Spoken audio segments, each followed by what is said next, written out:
Hey guys, how's it going? It's 8-Bit Eric, and I am a retro gamer. We all know this through and through, which is what caught my attention with Of Tanks and Demons 3. Now, I never knew there was Of Tanks and Demons 1 or 2, but this game is being touted as a new game with the vibe of classic arcades of the 80s. And looking at this, you play as a tank who in the year 2020, so this says in the end of 2020, the worst thing in the history of mankind has happened. Gates of hell have opened and let the hellish hordes of demons run wildly on Earth. Well, the rate 2020 is going, I would not be surprised if this actually is foreshadowing in prophecy. Seriously. Anyways, all jokes aside, you collect tanks, you collect photons, which are these like dots on the map. So the playing field is almost like Pac-Man, I would say. You clear the stage by collecting all the photon dots, and you avoid the demons that are on the stage. You shoot them, and you gain money. You gain money that is used towards buying brand new tanks, improving them with upgrades like better ammo, better equipment, armor, and faster speed. So it's kind of like a roguelike in a sense, where once you die, whatever money you use can go towards improving and upgrading whatever tank you're using. There's a few variety of tanks that have different types of abilities and stats and things like that that change the way that they play and stuff. But overall, the game as a whole is pretty bare bones basic. Let's talk about the graphics. This is probably the definition of a low budget indie game. Let's be honest here. It does look like these assets are pretty poor. like just looking at them, it's basic 3D assets, basic 3D characters. I mean, in fact, these are probably reused assets from other Unity games or whatever this engine is. I'm not even sure what it is, but you can tell this is a lower budget indie game as far as looks go and appearances. But don't let that steer you away completely. I'm not trying to sell you terribly on this game. It does have a classic arcade feel to it. I will say, for what the gameplay is as a core, it's pretty easy to pick up and understand. Clear the board, get all the enemies killed, close the portal, get all the photons, and move on to the next stage, upgrade your tank, and repeat.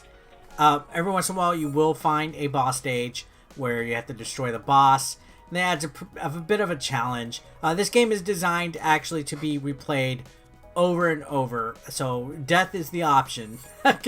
Death is the option because your tanks aren't going to be strong initially. The whole idea is to get as many coins and money as you can to upgrade them. Stuff like that. Now, the music is actually pretty decent, at least as far as that, as far as presentation goes. And the controls, you know, they're not too bad. They handle well and decent for what this is. Now, there is no two players. I think this game would have benefited from a two-player option.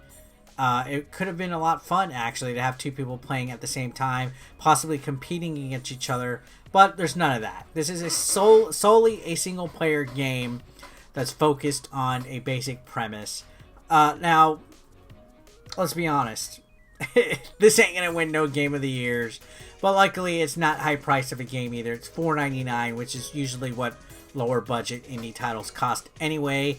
And a title like this is probably going to definitely get a sale. This came out on the 14th, which is not too long ago, but I could envision a sale for this game coming out. Should you really want to check this one out? Me, part of my job, part of what I like to do with the channel is check out random games such as this.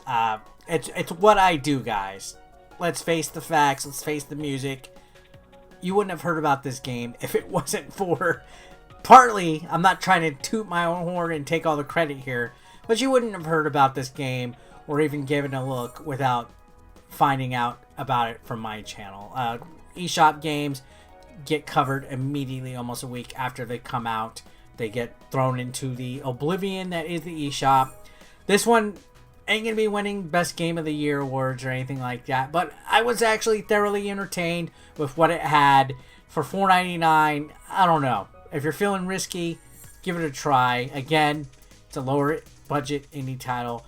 Presents some replayability with the unlocks and stuff like that, but once you play through it, you're probably never going to go back to it. So, I don't know. Wait for a sale if you must play this game.